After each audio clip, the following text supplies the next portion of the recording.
다음 세대라고 표현을 하기도 합니다. 이렇게 어린아이들에게는 앞으로의 무한한 가능성과 성장의 모습이 우리에게 있지요. 어린이가 많다는 것은 그만큼 미래가 밝다는 그런 표현으로도 바꾸어 이해해 봅니다.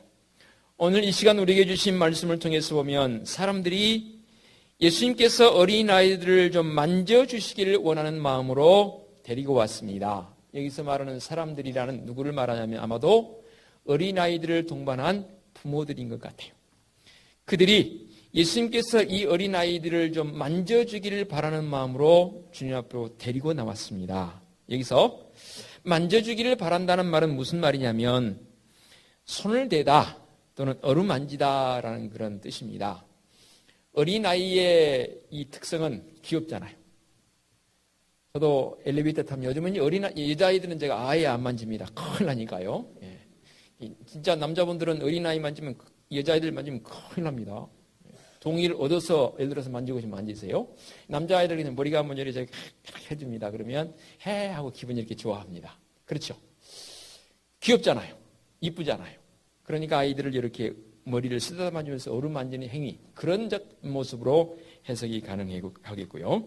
그렇지만 여기서 어루만진다는 말은 좀 특별한 의미를 가지고 있습니다. 마태복음 19장 13절 말씀 이하를 통해서 보게 되면 안수한다라는 개념으로 나오고 오늘 말씀에서 16절에 보게 되면 예수님께서 어린아이를 안고 그들 위에 안수하시며 축복하셨다라는 그런 표현이 나옵니다. 그러니까 부모들은 예수님께서 그 모습을 너무나 위대하게 또 존경하는 그런 랍비적 역할이기 때문에 자기의 자녀들이 예수님께로부터 어루만짐을 받기를 원하는 그 마음은 아마도 모든 부모들의 마음인 것 같아요. 전승에 의하면 유대인들은 랍비들을 중심으로 해서 어린아이들을 안고 이렇게 어루만지는 축복하는 일들이 자주 있었다고 합니다. 그러니까 지금 일어나는 일도 사실은 그렇게 오랜만에 일어난 일이 아니고 흔히 일어나는 일 가운데 하나입니다. 그런데 좀 놀라운 것은 이 어린아이들을 예수님께로 데리고 오니까 13절에 제자들이 꾸짖거늘 그랬습니다. 좀 의아해요. 어린아이들을 데리고 오는 것은 너무나 당연한 일 아니겠습니까? 그런데 제자들이 여기서 꾸짖었다고 그랬습니다. 왜 꾸짖었을까? 무슨 이유로? 우리식으로 말한다면 애들은 가라. 그런 표현인 것인가? 꾸짖었다는 말 속에서는 좀 의문점이 남기도 하지만 그러나 이 말씀을 좀 제대로 이해하기 위해서는 앞뒤 문맥을 이해하면 금방 이해가 되어집니다. 특별히 전반부에 있는 1절로 12절까지의 말씀을 통해서 보면 바리새인들이 예수님께서 가르치는 그 현장 속에 들어와서 예수님을 시험하려고 질문을 던졌습니다. 2절에 보니까 바리새인들이 예수께 나와 그를 시험하여 묻되 사람이 아내를 버리는 것이 옳으니까? 대뜸 아내를 버리는 것이 옳습니까? 라고 예수님께 물어봅니다. 예수님께서 그래 그러면 모세에게 명한 율법에는 뭐라고 기록되었더냐라고 되물었습니다. 그랬더니 바리새인이 뭐라고 대답합니까? 예, 이혼 증서를 써주어 버리기를 허락하였나이다. 말도 안 되는 소리를 해요. 그러자 예수님께서 너희 마음이 완악하구나, 못돼 먹었구나. 이 명령을 기록한 이유가 뭐냐? 창조 때부터 사람을 남자와 여자로 창조해서 서로 부모를 떠나서 하나가 되어 살 수 있도록 가정을 이루도록 해줬는데 대뜸 헤어진다니 무슨 소리냐? 특히 버린다니 무슨 소리냐? 요즘으로 말한다면 이혼입니다. 그랬더니 이들의 이 질문하는 것들 또 그리고 돌아와서는 제자들이 예수님께 또 물었습니다. 10절을 보니까 집에서 제자들이 다시 이 일을 물으니 이르시되 누구든지 그 아내를 버리고 다른 데 장가드는 자는 본처에게 간음을 행한 것이고 또 아내가 남편을 버리고 다른 데로 시집가는 것도 간음한 것이니라. 마태복음에서는 간음한 연고 외에는 이혼할 수 없다라는 표현을 씁니다. 자, 이것이 그 당시에 지금 모여서 예수님과 함께 사람들이 지금 모였다고 그랬지 않습니까? 예수님께서 말씀을 증거하고 등등 여러 가지 일을 행하는데 이런 대화들이 오고 가는 것, 이게 어린 아이들에게는 합당한 사건이 아니라는 거예요. 합당한 이야기 아니라는 거예요. 그러니까 우리식으로 표현해 본다면 19금 이야기라는 거예요. 이 당시 상황 속에서는 지금 우리가 말하는 19금 그 내용과 당시의 19금 내용은 너무나 많이 다르지요. 그러니까 어린아이들이 이 이야기를 들으면 안 되는 건 너무나 당연한 일이잖아요. 어찌 본다면 제자들의 마음이 한편으로는 이해가 가기도 합니다. 좀 과잉충성이라고 이해해 볼 수 있는 그런 내용이기도 합니다. 그런데 제자들이 이렇게 어린아이들이 예수님께 다가오는 것을 꾸짖는데, 참고로 여기서 어린아이라 하면 되게 일반적으로 7세 이하의 아이들을 말합니다. 7세 이상이 되게 되면 이제 어린이라고 그럽니다. 그렇죠? 요즘 어린이는 초등학교 다닐 때까지만 어린이라고 말하고 이제 중학교 들어가게 되면 청소년이라고 하지 않습니까? 요즘 성장 발육이 워낙 좋아서 초등학교 5학년, 6학년 아이들 어린아이 같지 않아요. 어른 같아요. 그렇죠? 그런데도 어떡합니까? 나이가 그러니까. 이렇게 어린아이들이 주님께로 오는 것에 대한 그 많은 내용이 바로 이런 연고 때문에 그렇게 되지 않았느냐라고 말씀의 전후 문맥을 이해해보면 충분히 이해되어지는 그런 말씀이라 그 말입니다. 자, 그것까지 그렇다고 쳐요. 그런데 예수님께서 이렇게 어린아이들이 주님께로 오는 것을 꾸짖는 제자들을 향해서 예수님도 좀 너무 그 격한 반응 아니신가 싶은 생각이 들어요. 그냥 제자들에게 얘들아 왜 방해하느냐, 그냥 놔둬. 뭐 예배 시간에 떠들어줄 수도 있고 이 뭐 돌아다닐 수도 있고 그런 거지 뭘 그렇게 하지 그러니 라고 말씀하시면 참 좋겠는데 그렇지 않아요. 예수님께서 노하셨다고 했어요. 저는 이렇게 한번 표현해 봅니다. 너희들 지금 무슨 행동을 하는 거니? 왜 아이들이 내게 오는 것을 막는 거니? 막지 마라. 아마도 이런 투이지 않겠나. 그러면서 말씀하십니다. 어린아이들이 내게 오는 것을 용납하고 금하지 말라. 하나님의 나라가 이런 자의 것이니라. 이런 자는 누구를 말해요? 어린아이들. 하나님의 나라는 어린아이와 같은 자의 것이니라 라고 제자들에게 말씀하십니다. 오늘 운예습교회 성도들에게도 동일하게 말씀하신 줄로 믿습니다. 그렇습니다. 어린아이와 같은 자 되기라는 제목을 잡아서 말씀 지금 증거하고 있습니다. 사람들에게 모두 어린아이와 같아야 된다라고 말씀하시는 모습입니다. 그렇다면 어린아이와 같은 자들에게는 하나님께서 은혜를 주시고 복을 주시는데 어떤 복을 주실까? 가장 먼저 천국을 소유한 자로 우리에게 말씀하십니다.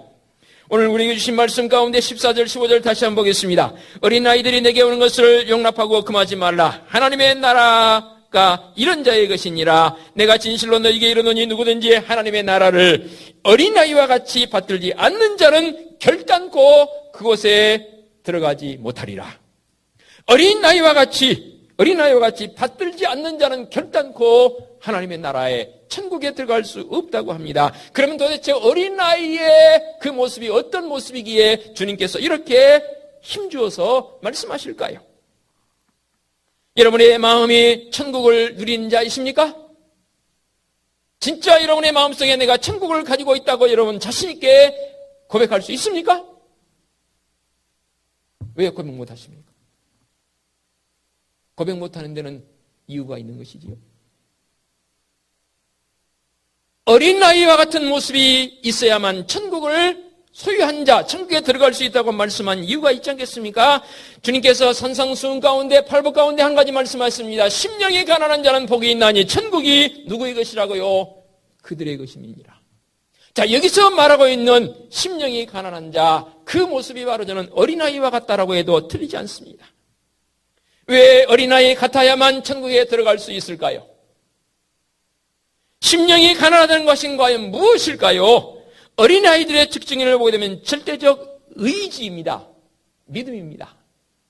제가 지난 주간에 흐뭇하면서도 가슴 아픈 기사를 봤습니다. 여러분도 보셨을 겁니다. 37년 전에 잃어버린 아들과 딸을 만났어요. 알고 봤더니 이 아이들을 잃어버렸는데 이 아이들이 보호되어져서 입양돼서 외국에서 살다가 어느 분이 이 아이들 입양될 때 그 사진을 뒤에서 찍어놨던 것 같아요. 그래서 그 사진을 근거로 해서 이 어머니는 37년 동안 한 번도 잊어보지 않았겠죠. 근데 그 순간 이 부모들이 이 아이들을 잠깐 놓친 사이에 이 아이들을 잃어버린 거예요. 37년 동안 죽었다고 생각했는데 입양되었다가 다시 어머니를 만난 그 어머니의 회한의 눈물, 여러분 다 우리의 눈물 아니겠어요? 그렇죠? 보세요. 그 순간 잘못 놓쳤기 때문에. 그렇지만 그 어머니는 이 아이들을 한시도 잊지 않았지요. 기쁨의 눈물이기도 하고 미안함의 눈물이기도 하고, 그러면서 그 어머니가 이런 표현을 썼더만요. 아이들아, 나는 한시도 너희들을 잊어본 적이 없다. 죽은 줄 알았지만 잊어본 적이 없다. 아전 그렇게 하기가 눈물이 나더라. 만일에 내가 자녀들을 잃었다면 어떻게 했을까? 아이들은 부모를 절대로 의지하는 모습이죠. 절대란 말 여러분 기억하셔야 합니다. 하나님 의지함이 우리의 모습이 그러해야 합니다. 또한 이 아이들은 욕심이 없습니다. 구태에 욕심이 있다면 이거죠. 조금 전에 제가 어린아이의 나이를 구분했지 않습니까? 7세 이하. 사과를 이렇게 깎아놨습니다. 그러면 어떤 아이들은 사과를 하나 먹고 입에 넣고 왼손으로도 쥐고 오른손으로도 쥐고. 아니 분명히 있는데, 사과 앞에 또 있는데. 놔두면 누가 뭐 가져갈까봐 그런 모양이죠. 욕심 그래봐야 겨우 사과 2쪽 정도. 그 정도 욕심. 죄성이 있는지라 하냐는 그 정도는 우리 주님께서 이해해 주실 것 같아. 욕심이 없어요. 뭐 일확천금을 바랄 리도 없고. 그 욕심이 없다는 것은 무엇을 말씀하고 있습니까? 겨우 손에 쥔 정도. 그러면서 절대적인 부모의 지도 아래 부모님 의지하고 나가는 그 어린아이의 모습. 또 어린아이들의 모습을 보게 되면 가진 게 없어요. 여러분들 많이 가지셨지요? 안 가지셨어요? 진짜 여러분 많이 가지고 계시잖아요. 집도 있지, 차도 있지, 옷도 있지. 또 호주머니에 최소한 그래도 10,000원짜리 몇 개는 있을 거 아닙니까? 아, 그것도 없어요? 그럼 오시면 제가 드릴게요. 아, 또 약속해놓고 못 주면 큰일인데? 여러분 가진 게 많잖아요. 그런데 어린아이들 봐보세요. 가진 게 뭐가 있어요? 좀 전에 말씀드렸죠. 겨우 가진 것 양쪽 손에 사과 2개 정도. 그거 더 이상 없습니다. 가지지 않아도 됩니다. 왜요? 부모가 가지고 있는데요. 부모님이 해주시거든요. 마음이 어린아이와 같이 되어지면 나를 아시고 하나님께서 보호자가 되어주시고 나를 이끌어 주실 줄로 믿습니다. 바로 이것이 하나님을 소유한 자, 그가 바로 천국을 소유한 자인 줄로 믿습니다. 또 말씀을 통해서 보면 예수 그리스도를 알게 되는 그 심령이 어린아이 같은 심령일 때 가능하다라고 말씀하고 있습니다. 제 말이 아니고 누가복음 10장 21절에 이렇게 말씀하십니다. 천지의 주제이신 아버지요, 이것을 지혜롭고 슬기는 자들에게 숨기시고 어린 아이들에게는 나타내심을 감사하나이다. 옳소이다. 이렇게 된 것이 아버지의 뜻이니이다. 자, 이 말씀 속에서 지혜롭고 슬기 있는 자들에게는 숨기시고라는 말은 자기 나름대로 판단되어지고 자기 나름대로 섰다고 나는 됐다라고 사람들에게는 예수 그리스도의 그 놀라운 구원의 은총의 감격이 받아들여지지 않습니다. 그러나 어린 아이들에게는 나타내심을 감사하나이다. 내 속에 온전히 의지하는 주님 중심으로 나가기를 원하는 그 마음을 주신 이들에게는, 그 마음을 가진 이들에게는 우리 주님께서, 성령 하나님께서 역사하시는데 예수님이 나의 주님으로 고백되게 하신다, 그 말입니다. 여러분 이 자리에 그냥 앉아 계신 게 아니지 않습니까? 분명히 이렇게 말씀하고 있습니다. 고린도전서 12장 3절에 그러므로 내가 너희에게 알리노니 하나님의 영으로 말하는 자는 누구든지 예수를 저주할 자라 하지 아니하고 또 성령으로 아니하고는 누구든지 예수를 주시라 할 수 없느니라. 성령 하나님의 역사하심이 있을 때 반드시 그 사람의 입술을 통해서 고백되어진 고백이라 그 말입니다. 여러 번 말씀드렸습니다. 여러분 발걸음 옮겨서 이 자리에 오신 것 같습니까? 아니에요. 성령 하나님께서 여러분의 마음속에 감동과 마하사 여러분을 이끌어 주셨기에 이 자리에 나와서 하나님 앞에 예배하는 예배자의 모습이 되는 줄로 믿습니다. 그러므로 우리는 이렇게 고백해야 합니다. 너는 범사의 그를 인정하라. 그리하면 너의 길을 지도하시리라. 이미 잠언 기자가 그렇게 표현을 썼습니다. 범사에 우리 하나님을 인정하는 자의 모습, 그리하면 너의 길을 이끌어 주시리라고 말씀하고 있습니다. 보십시오. 천국을 소유한 자로, 예수 그리스도를 고백하는 자로 어린아이와 같은 심정이 되어졌을 때에 인도해 주실 뿐만 아니라 큰 자가 되게 해주신다 했습니다. 마태복음 18장 4절에 이렇게 말씀하십니다. 그러므로 누구든지 이 어린 나이와 같이 자기를 낮추는 사람이 천국에서 큰 자니라. 여러분, 큰 거 좋아하시죠? 우리나라 사람들이 큰 거 좋아해서 다리마다 대자 붙여놨다고 그랬잖아요. 한강대교에 보면은 다 대자 붙어 있어요. 뭐 한강교 그러면 좋을 때 한강대교, 영동교 그러면 좋을 텐데 영동대교, 성수대교 다 대자를 좋아합니다. 그래요. 작은 것보다는 큰 게 좋은 게 더 많지요.